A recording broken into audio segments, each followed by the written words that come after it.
Le passager d'un avion refuse de s'asseoir à côté d'un médecin noir. 7 minutes plus tard, ce qui se passe choque tout le monde. Dans cette vidéo révélatrice, nous plongeons dans une rencontre inattendue à bord d'un vol qui dégénère rapidement en un incident choquant, laissant tout le monde à bord stupéfait. L'acte flagrant de racisme d'un passager prépare le terrain pour une série d'événements puissants et émotionnels, mettant en lumière les luttes et les injustices auxquelles sont confrontées les personnes de couleur. Nous aimerions connaître votre avis sur cette histoire. Si vous avez apprécié cette vidéo, n'hésitez pas à appuyer sur 1. Si ce n'est pas le cas, appuyez sur 0. Vos commentaires me motivent à recueillir d'autres histoires significatives et inspirantes. C'était un après-midi chaud lorsque le docteur Marcus Bennett traversa le terminal animé de l'aéroport JFK, l'esprit déjà tourné vers la conférence à laquelle il devait assister à Los Angeles. Marcus n'était pas étranger au voyage en avion. Cardiologue renommé, il parcourait fréquemment le pays pour intervenir lors de conférences médicales. Son attitude calme et assurée, ainsi que son costume impeccable, le faisaient remarquer dans la foule, bien qu'il ne cherchât aucunement à attirer l'attention. Après avoir passé les contrôles de sécurité, Marcus vérifia l'heure et constata que son vol était en cours d'embarquement. Sortant son billet de première classe de la poche de sa veste, il se dirigea vers la porte d'embarquement. Il avait travaillé dur pour s'offrir ce luxe, appréciant le calme et l'espace offert à l'avant de l'avion. À travers les grandes baies vitrées, il aperçut l'appareil étincelant sous le soleil de l'après-midi. Pendant ce temps, de l'autre côté du terminal, Sarah Whitmore, une femme d'âge moyen vêtue de vêtements de marque coûteux, soupirait d'impatience. Habituée à un traitement de faveur dû à sa richesse, elle fronça légèrement le nez en observant les autres passagers, dédaignant l'idée de partager son espace avec des personnes qu'elle jugeait inférieures. Lorsque l'embarquement fut annoncé, Sarah se précipita vers la porte avec un sentiment de supériorité, montrant son billet de première classe. Installée à son siège, elle soupira de satisfaction, une satisfaction de courte durée. Quelques instants plus tard, Marcus entra dans l'avion. Trouvant rapidement son siège près de la fenêtre, il rangea son bagage à main et salua poliment Sarah en s'asseyant. Mais Sarah, en le voyant, serra les lèvres, visiblement contrariée de devoir partager son espace avec un homme noir. Sans attendre, elle appela une hôtesse. « Excusez-moi, il doit y avoir une erreur. J'ai payé pour la première classe. N'y a-t-il pas d'autres sièges disponibles ?» L'hôtesse, un peu surprise par le ton condescendant de Sarah, lui répondit calmement. « Je suis désolée, madame. C'est bien votre siège assigné. » Sarah lança un regard glacial à Marcus avant de répondre brusquement. « Je ne devrais pas avoir à rester ici. Trouvez-moi un autre siège. » Marcus, toujours calme, observa la scène en silence. Habitué à ce genre de situation, il choisit de ne pas réagir.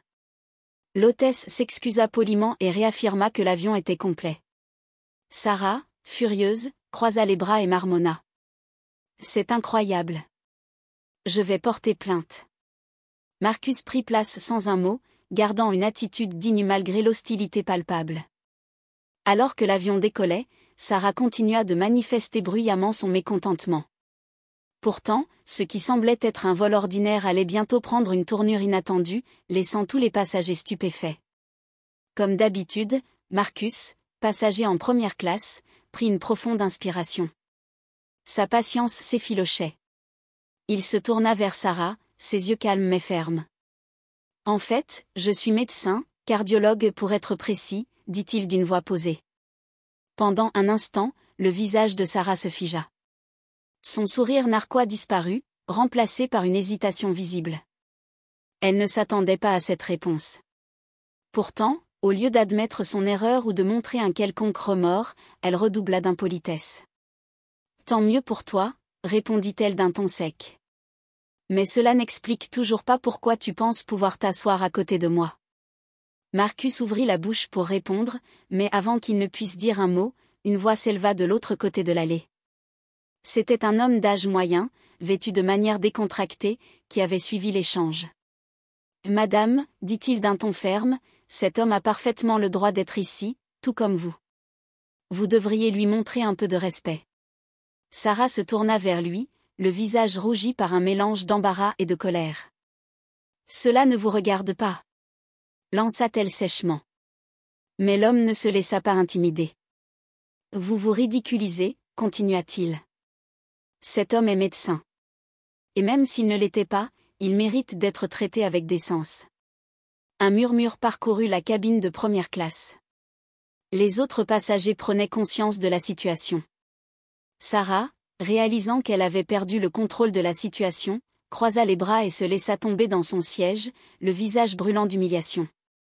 De son côté, Marcus ressentait un mélange d'émotions. Il était reconnaissant envers cet inconnu pour son soutien, mais il ne pouvait ignorer la frustration qui le gagnait. Pourquoi devait-il constamment prouver qu'il méritait sa place dans ce monde ? Malgré ses accomplissements, il restait confronté à des personnes comme Sarah, qui le réduisaient à la couleur de sa peau. Le vol continua dans un silence tendu. Sarah, blessée dans son orgueil, resta rigide dans son siège, les doigts tapotant nerveusement l'accoudoir. Bien qu'elle fixât un point droit devant elle, son agitation intérieure était évidente. Soudain, incapable de contenir son ressentiment, elle se pencha à nouveau vers Marcus. « Tu penses que tu es quelqu'un de spécial, hein ? Juste parce que tu as un diplôme et un titre ? » Marcus expira lentement. « Je suis simplement ici pour arriver à ma destination, comme tout le monde, » répondit-il calmement. Mais ces paroles ne firent qu'attiser la colère de Sarah. « Tu crois que tu peux être en première classe et agir comme si tu étais l'un des nôtres ? Comme si ta place était ici ?» Elle baissa la voix pour éviter d'attirer à nouveau l'attention, mais la venimosité de ses mots était claire. Marcus la fixa un moment, sa patience atteignant ses limites. « Je n'ai rien à prouver, » dit-il doucement mais fermement. « J'ai mérité ma place ici, comme n'importe qui d'autre. » Ces mots semblèrent la piquer davantage. « Les gens comme toi pensent toujours avoir mérité quelque chose, » siffla-t-elle. « Mais en vérité, tu as probablement tout eu grâce à un programme de diversité ou quelque chose comme ça. » Marcus resta impassible, mais à l'intérieur, il sentait la frustration monter. Il avait travaillé sans relâche pour devenir un cardiologue respecté, connu pour son dévouement envers ses patients. Et pourtant, ici, il se voyait réduit à un stéréotype par une femme qui ignorait tout de lui. Sarah, croyant avoir touché un point sensible, esquissa un sourire satisfait. Pour elle, il s'agissait de regagner le contrôle et de remettre Marcus à sa place. Mais avant que Marcus ne puisse répondre, l'hôtesse de l'air revint pour servir une autre série de boissons. Un autre champagne, exigea Sarah d'une voix aiguë, suffisamment forte pour être entendue. Et qu'il soit bien frais cette fois. L'hôtesse de l'air, visiblement mal à l'aise face à l'ambiance tendue, jeta un coup d'œil compatissant à Marcus avant de repartir. Marcus s'enfonça dans son siège, tentant de se concentrer sur autre chose. Mais au fond de lui, il savait que ce vol ne serait pas un simple voyage. Marcus sortit sa tablette et tenta de se concentrer sur les notes de la conférence médicale à laquelle il se rendait.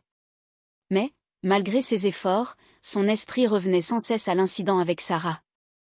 Il avait déjà été confronté à des préjugés similaires, mais cette interaction semblait différente, plus personnelle. Ce n'était pas seulement à propos de lui, comprit-il. C'était à propos des innombrables autres personnes qui affrontaient quotidiennement ce racisme subtil mais corrosif. Ce genre de mépris qui ronge lentement votre dignité, petit à petit, jusqu'à devenir impossible à ignorer. Marcus résolut de rester concentré sur ce qui comptait vraiment, son travail, ses patients, et la vie qu'il avait bâtie. Pourtant, un pressentiment persistait, cette confrontation avec Sarah n'était pas terminée. Quelque chose se profilait, prêt à bouleverser le cours de ce vol. Alors que les heures s'écoulaient, le bourdonnement des moteurs de l'avion remplissait la cabine. Mais la tension entre Marcus et Sarah demeurait palpable, une tempête silencieuse en attente d'éclater. Soudain, une voix résonna dans l'interphone. « Mesdames et messieurs, nous avons une urgence médicale. Si un médecin est présent à bord, veuillez vous signaler immédiatement auprès de l'équipage. » Un silence s'abattit brièvement sur la cabine, avant que des murmures ne commencent à se propager. Sans perdre une seconde, Marcus se leva et se dirigea rapidement vers l'avant de l'avion. « Je suis le docteur Marcus Bennett. »« Quelle est la situation ?» demanda-t-il à une hôtesse de l'air, son ton calme mais empreint d'urgence. L'hôtesse parut soulagée. « Merci, docteur. Il y a un passager en détresse près de l'arrière. » Il est inconscient, et nous ignorons ce qui ne va pas. Marcus acquiesça, suivant l'hôtesse jusqu'à l'arrière de l'appareil, où une petite foule s'était déjà formée autour du passager en question. Il s'agenouilla immédiatement auprès de l'homme, un sexagénaire, et évalua rapidement la situation, respiration superficielle, pouls faible.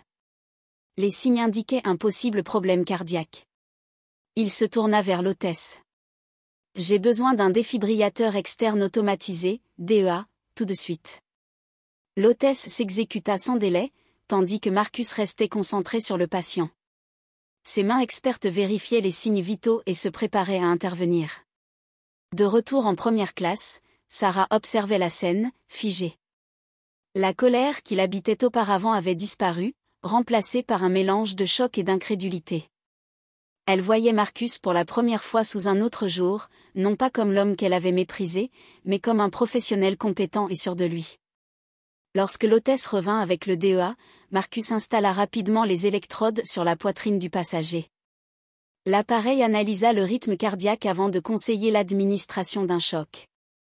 Marcus exécuta la procédure avec calme, tandis que les passagers retenaient leur souffle. Après ce qui sembla une éternité, la poitrine de l'homme se souleva. Il reprit peu à peu une respiration régulière.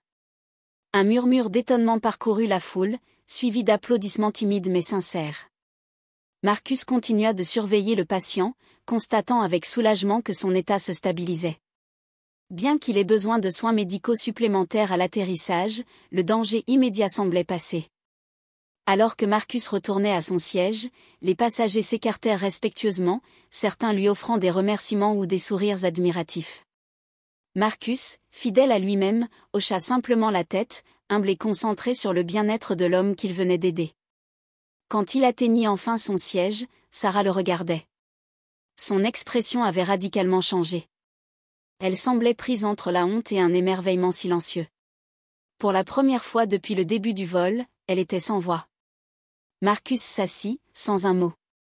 Il se concentra sur sa respiration, essayant de revenir au calme après l'urgence. Mais il ne pouvait ignorer le changement dans l'attitude de Sarah. Son hostilité antérieure s'était évaporée, remplacée par une réflexion silencieuse. L'atmosphère dans la cabine était différente. Les passagers parlaient à voix basse, échappant parfois des mots admiratifs sur l'intervention de Marcus. La tension du début du vol avait cédé la place à une ambiance de respect et d'admiration collective. Sarah, quant à elle, semblait réfléchir. Peut-être remettait-elle en question les jugements hâtifs qu'elle avait portés. Peut-être voyait-elle enfin Marcus pour ce qu'il était vraiment, un homme remarquable, au-delà des préjugés. Sarah, immobile dans son siège, semblait prisonnière d'un tourbillon d'émotions.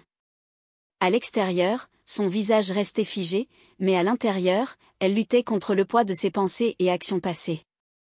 Elle avait jugé Marcus si rapidement, réduisant sa valeur à des préjugés ancrés en elle, sans même prendre la peine de connaître son nom. Et maintenant, cet homme qu'elle avait méprisé était celui qui, avec calme et expertise, venait de sauver une vie sous ses yeux. Ce qu'elle avait vu, son autorité sereine, sa maîtrise et son dévouement avaient brisé les certitudes qu'elle croyait inébranlables. Elle se sentait stupide, accablée par une humilité nouvelle. Ce n'était pas seulement l'embarras de s'être trompée sur Marcus. C'était une prise de conscience plus profonde, son jugement envers les autres était non seulement erroné, mais dangereux. Marcus, de son côté, tentait de calmer l'adrénaline qui bouillonnait encore après l'urgence médicale. Il n'attendait rien de Sarah, pas de reconnaissance, pas d'excuses. Ce qu'il avait fait, il l'avait fait parce que c'était son devoir, le fruit d'années de formation et d'expérience. Pourtant, il ne pouvait ignorer le regard insistant de Sarah. Après un silence gênant, elle finit par s'éclaircir la gorge. « Je ne savais pas que vous étiez médecin, » dit-elle, sa voix hésitante, presque douce. Marcus tourna la tête vers elle, surpris qu'elle lui adresse la parole. Il répondit calmement, avec une pointe de neutralité. « Vous ne l'avez pas demandé. » La réplique, bien que mesurée, fit grimacer Sarah. Elle savait qu'elle le méritait. Elle avait été condescendante, injuste, et le rappel implicite de Marcus était un coup qu'elle ne pouvait ignorer. Prenant une profonde inspiration, elle continua, sa voix vacillante. « J'ai fait des suppositions sur vous, et j'avais tort. Marcus la fixa un instant, jaugeant la sincérité de ses paroles. Il avait entendu des excuses similaires auparavant, des mots prononcés pour alléger une conscience coupable sans jamais s'attaquer au cœur du problème. Mais il détecta chez Sarah une étincelle de sincérité, peut-être même un début de transformation. « Je comprends », dit-il simplement. C'était tout ce qu'il pouvait offrir. Il ne cherchait ni à la réconforter, ni à prolonger la conversation. Il savait que les préjugés ne se déconstruisaient pas en un instant, mais il respectait ce moment rare de conscience chez elle. Alors que Marcus retournait à ses notes, Sarah restait plongée dans ses pensées. Elle tenta une nouvelle fois de briser le silence. « Ce que vous avez fait là-bas, c'était incroyable. Vous lui avez sauvé la vie. » Marcus ne releva pas les yeux cette fois. « C'est mon travail », répondit-il sobrement. Pour Sarah, ces mots résonnèrent différemment. Toute sa vie, elle avait cru que son statut et sa richesse la définissaient, la rendaient meilleure. Mais ici, à bord de cet avion, cela n'avait aucune importance. Marcus, par son acte désintéressé, lui montrait ce qu'était réellement la valeur d'une personne. Elle sentit une humilité nouvelle s'installer en elle. Elle n'avait pas seulement mal jugé Marcus, elle avait aussi sous-estimé la profondeur de ses propres biais. Le reste du vol se déroula dans un silence relatif, mais l'atmosphère avait changé. Les passagers, témoins de l'intervention de Marcus, semblaient eux aussi porter un regard neuf sur lui. Une femme d'une 50aine d'années, assise de l'autre côté de l'allée, se pencha doucement vers lui. « Merci », dit-elle avec un sourire sincère. « Ce que vous avez fait était remarquable. » Marcus hocha la tête, reconnaissant, mais il ne s'attarda pas sur les éloges. Sauver des vies était ce qu'il faisait, ce qu'il avait choisi de consacrer sa vie à faire. De son côté, Sarah restait perdue dans ses pensées. Elle ne dit plus un mot, mais quelque chose en elle avait changé. Pour la première fois depuis longtemps, elle se regardait sans filtre, confrontée à une vérité inconfortable mais nécessaire. Bien que le passé entre eux ne puisse être effacé, il y avait une reconnaissance silencieuse du présent et une possibilité de changement. Le regard de Sarah était perdu, fixant un point invisible devant elle.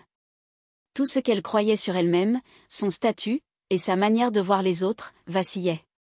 Elle avait toujours pensé que sa richesse et ses connexions la définissaient, mais aujourd'hui, elle comprenait l'illusion de cette croyance. À côté d'elle, Marcus, silencieux, travaillait sur sa tablette.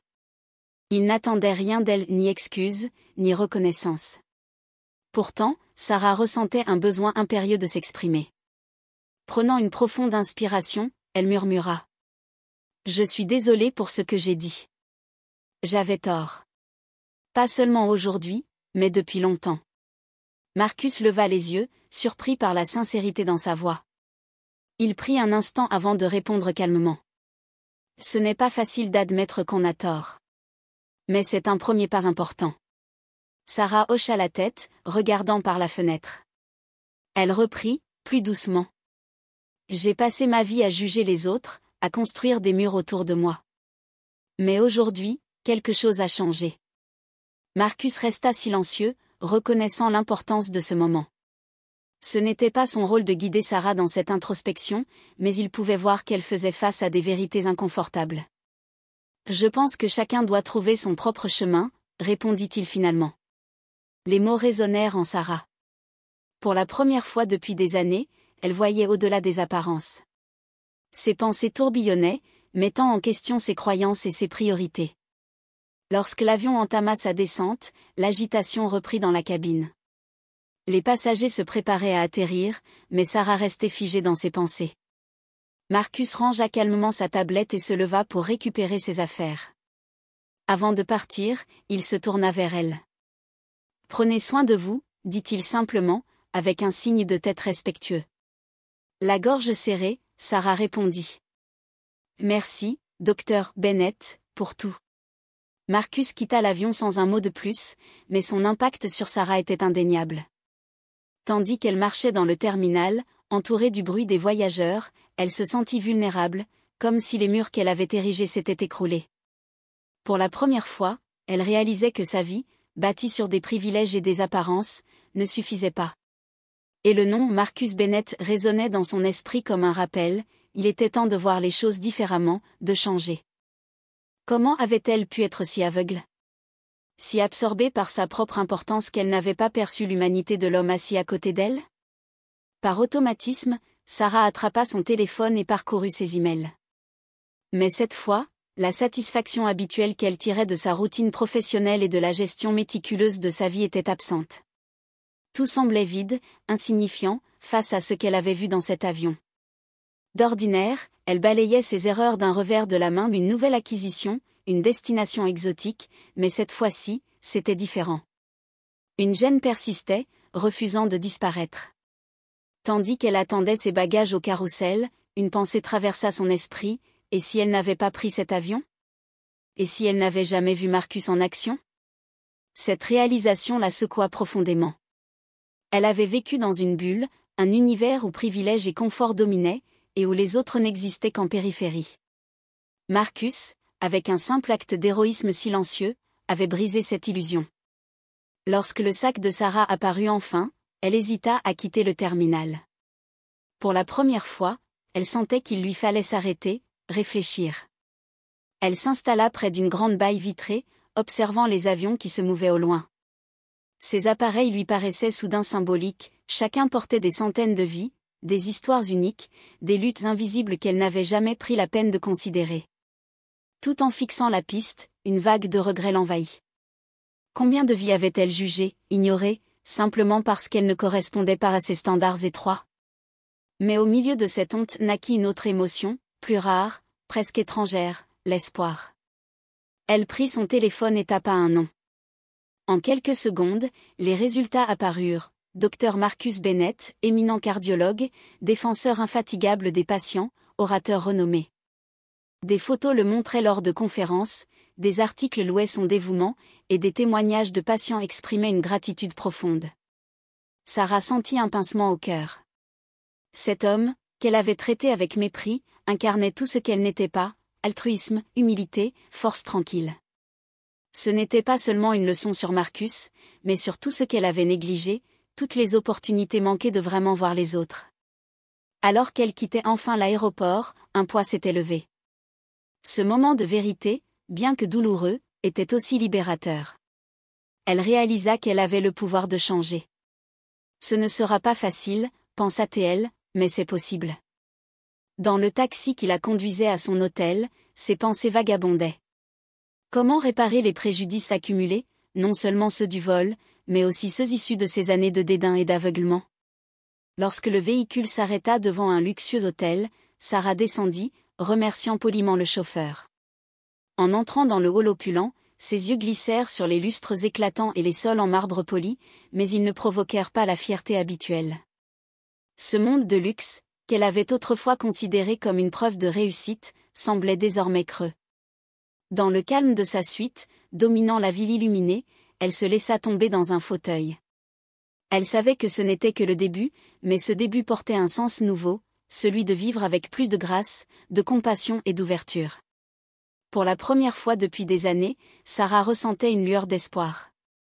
Non pas celui de protéger sa position ou d'augmenter son influence, mais celui de devenir une meilleure version d'elle-même. Assise au bord du lit, Sarah regardait l'horizon par la fenêtre de sa suite luxueuse. Elle avait passé tant d'années à courir après le succès et le statut, mais ses aspirations lui semblaient maintenant si lointaines, si creuses. Une idée germa dans son esprit, et si elle pouvait remercier Marcus? Pas seulement pour son geste héroïque dans l'avion, mais aussi pour ce qu'il lui avait révélé sur elle-même. Le lendemain matin, au café de l'hôtel, un café fumant à la main, Sarah ouvrit son ordinateur portable. Ses recherches de la veille l'avaient menée à une découverte. Marcus Bennett n'était pas seulement un cardiologue renommé, il était aussi le fondateur d'une organisation caritative dédiée à offrir des soins médicaux aux communautés défavorisées. Parcourant le site de l'association, Sarah fut touchée par les témoignages des patients dont les vies avaient été transformées. Elle cliqua sur le bouton de don et fit une contribution substantielle. Mais, même en validant son geste, elle savait que cela ne suffirait pas. Cette action n'était qu'un premier pas, une manière symbolique de montrer sa gratitude. Dans les jours qui suivirent, Sarah s'immergea dans des lectures sur l'empathie, le racisme systémique et la manière dont le privilège influence notre perception du monde. C'était un processus lent, parfois inconfortable, mais pour la première fois, elle était prête à affronter ses propres biais. Pendant ce temps, Marcus poursuivait sa vie, inconscient de la transformation qu'il avait inspirée. Il avait appris, depuis longtemps, à ne pas s'attarder sur les préjugés des autres. Ses efforts se concentraient sur des causes plus vastes, sur l'impact concret qu'il pouvait avoir. Mais ce qu'il ignorait, c'est que son geste silencieux dans cet avion avait déclenché un changement fondamental chez Sarah. Les semaines qui suivirent furent marquées par une réflexion constante et une détermination tranquille. De retour à New York, Sarah ne voyait plus le monde de la même façon. Elle écoutait davantage, observait plus attentivement, et remettait en question les croyances qu'elle avait toujours tenues pour acquises. Ses proches remarquèrent rapidement ce changement. Sarah, autrefois prompte à juger et à donner son avis, était devenue plus mesurée, plus humble.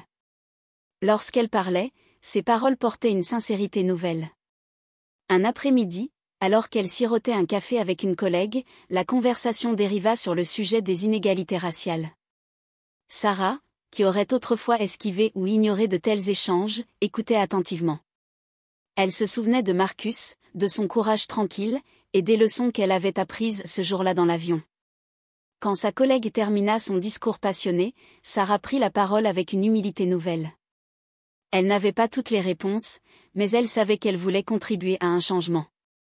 Ce moment symbolisait pour elle un tournant, un engagement à s'ouvrir davantage, à écouter, et à agir avec plus de grâce. Le chemin vers une vie plus consciente ne faisait que commencer, mais pour la première fois depuis longtemps, Sarah ressentait une profonde paix intérieure. Elle savait qu'elle ne serait jamais parfaite, mais elle avait appris que l'essentiel n'était pas la perfection, mais le désir sincère de voir le monde autrement et de vivre en accord avec cette nouvelle vision. Sarah hocha la tête, pensive. « Vous avez raison, dit-elle. Il y a tant de choses à changer.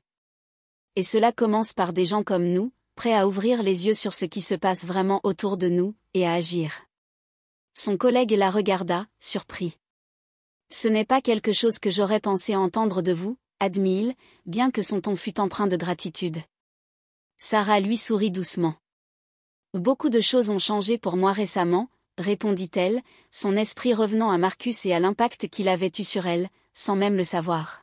« J'essaie de faire mieux. » Cette conversation laissa Sarah avec un sentiment de satisfaction qu'elle n'avait pas ressenti depuis longtemps. Elle ne prétendait pas être transformée du jour au lendemain, mais elle s'était engagée sur un chemin de changement, consciente que le processus serait long et ponctué de défis. Ce soir-là, alors qu'elle déambulait dans les rues animées de Manhattan, elle passa devant un centre communautaire.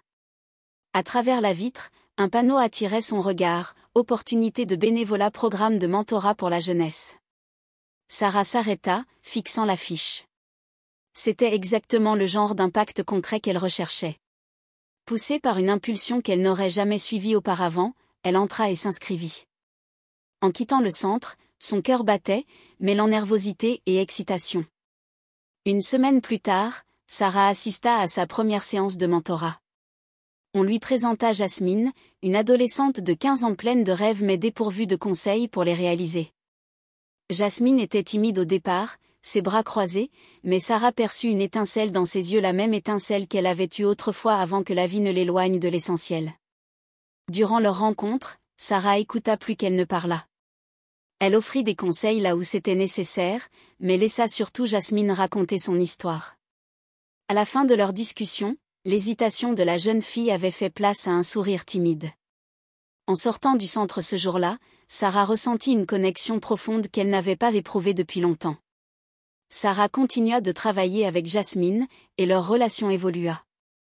Jasmine devint bien plus qu'une simple mentorée, elle devint un rappel constant de ce qui comptait vraiment dans la vie. À chaque rencontre, Sarah en apprenait davantage sur les défis que Jasmine affrontait, les rêves qu'elle cultivait malgré les obstacles liés à son environnement et à son identité. Ce cheminement força Sarah à confronter ses propres préjugés. Les jugements rapides qu'elle portait autrefois semblaient désormais inconcevables. En aidant Jasmine, elle se rendait compte que la véritable transformation venait autant de ce qu'elle apprenait que de ce qu'elle donnait. Pendant ce temps, Marcus poursuivait sa vie, inconscient de l'impact durable de son geste dans l'avion. Il continuait son travail avec la même détermination discrète, assistant à des conférences, dirigeant son organisation caritative, et apportant une différence dans des vies qu'il ne connaissait même pas. Pour Sarah, le nom de Marcus Bennett restait gravé dans son esprit. Elle suivait de près son travail, faisant des dons réguliers et s'inspirant des valeurs qu'il incarnait. Un après-midi, après une séance particulièrement significative avec Jasmine, Sarah réfléchit à la femme qu'elle était avant ce vol fatidique. Cette Sarah, remplie de préjugés et de suffisance, semblait appartenir à une vie lointaine. Mais elle savait que le changement était un voyage, non une destination. Debout sur le balcon de son appartement ce soir-là, Sarah contempla les toits scintillants de la ville. Elle savait qu'un long chemin l'attendait encore, avec des leçons à apprendre et des erreurs à corriger. Mais pour la première fois, elle ne craignait pas ce voyage. Elle était prête à affronter ces vérités inconfortables et à agir pour les transformer. Elle pensait à Marcus avec gratitude. Même sans jamais se revoir, il avait laissé une empreinte indélébile dans sa vie.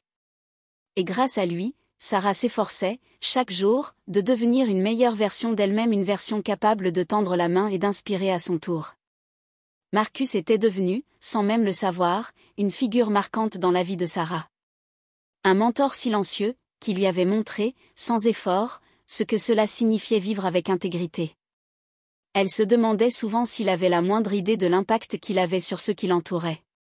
Savait-il combien de vies il avait touché simplement en étant lui-même, sans rien attendre en retour? Sarah en doutait. Beaucoup de gens étaient motivés par un besoin de reconnaissance, mais Marcus, elle en était convaincue, était guidé par quelque chose de bien plus profond, un sens du but, un engagement à faire le bien sans rien attendre en retour. Ce sens du but, Sarah l'avait commencé à cultiver dans sa propre vie. Ce n'était pas facile. Il y avait des jours où elle retombait dans de vieilles habitudes, où son privilège ou son impatience prenait le dessus. Mais elle avait appris à reconnaître ces moments pour ce qu'ils étaient, des opportunités de grandir, de devenir meilleure. Un soir, alors qu'elle était assise dans son salon, Sarah parcourait son téléphone. Son doigt s'arrêta sur le nom de Marcus. Elle l'avait sauvegardé après avoir fait des recherches sur son organisation caritative. Elle ne l'avait jamais contacté, en partie parce qu'elle ne savait pas quoi lui dire, et en partie parce qu'elle n'était pas sûre qu'il se souvienne d'elle. Mais aujourd'hui, après tout ce qu'elle avait vécu, elle se sentait prête à appeler, non pas pour chercher une validation, mais pour exprimer sa gratitude. Elle composa le numéro, son cœur battant, attendant que la ligne sonne. Elle n'était pas sûre qu'il décrocherait ou si elle aurait même la chance de lui parler, mais elle devait essayer. Après quelques sonneries, la ligne se connecta et la voix calme de Marcus se fit entendre. « Bennett, parla-t-il. » Sarah se figea un instant, incertaine de par où commencer. Puis, après une profonde inspiration, elle parla d'une voix ferme. « Docteur Bennett, je ne sais pas si vous vous souvenez de moi, mais nous avons volé ensemble il y a quelques mois. Vous avez sauvé la vie d'un homme, et, à bien des égards, vous avez changé la mienne aussi. » Il y eut une brève pause à l'autre bout du fil avant que Marcus ne réponde, sa voix chaleureuse mais visiblement surprise. « Je me souviens. Comment allez-vous » Sarah sourit doucement, un sentiment de fermeture l'envahissant. « Je vais mieux, » répondit-elle honnêtement. « Et je voulais juste vous remercier. Vous m'avez aidé à voir les choses différemment et j'ai essayé de vivre ma vie d'une manière qui reflète ce que vous m'avez montré. » Marcus ne dit pas grand-chose en retour, mais Sarah pouvait entendre la compréhension dans sa voix. « Je suis heureux d'entendre ça, » dit-il. Il n'est jamais trop tard pour changer. Ils parlèrent encore quelques minutes, échangeant quelques mots polis avant de se dire au revoir.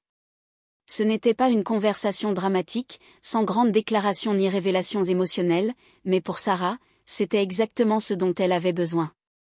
Un simple acte de reconnaissance silencieuse de son changement intérieur. Elle raccrocha et ressentit une paix profonde. Elle n'était plus la même femme qui était montée à bord de cet avion il y a quelques mois. Et elle savait que, grâce à ce petit moment de réflexion intérieure, elle ne serait plus jamais la même. Elle avait appris que les changements les plus significatifs ne se produisaient pas du jour au lendemain. Ils se faisaient lentement, au fil du temps, à travers de petits moments de prise de conscience et de réflexion. Ce soir-là, en regardant les lumières de la ville depuis son balcon, Sarah savait que son voyage ne faisait que commencer. Elle avait encore beaucoup à apprendre et à accomplir, mais pour la première fois, elle se sentait prête à l'affronter. L'histoire de Sarah nous rappelle que le changement commence souvent par un seul moment de réflexion intérieure. Il n'est jamais trop tard pour remettre en question nos hypothèses, confronter nos préjugés et choisir une meilleure voie. Son parcours montre à quel point il peut être puissant d'ouvrir notre esprit et notre cœur à ceux qui nous entourent. De petits moments peuvent conduire à une transformation durable. Alors, demandez-vous, y a-t-il des moments dans votre vie où vous auriez pu faire preuve de plus de compréhension ou d'empathie? Que se passerait-il si vous regardiez les autres avec compassion plutôt qu'avec jugement? Si cette histoire vous a touché, faites un pas vers ces changements dans votre propre vie. Et n'oubliez pas de vous abonner et de cliquer sur la cloche de notification pour plus d'histoires inspirantes qui vous guideront sur le chemin de la croissance et de la réflexion.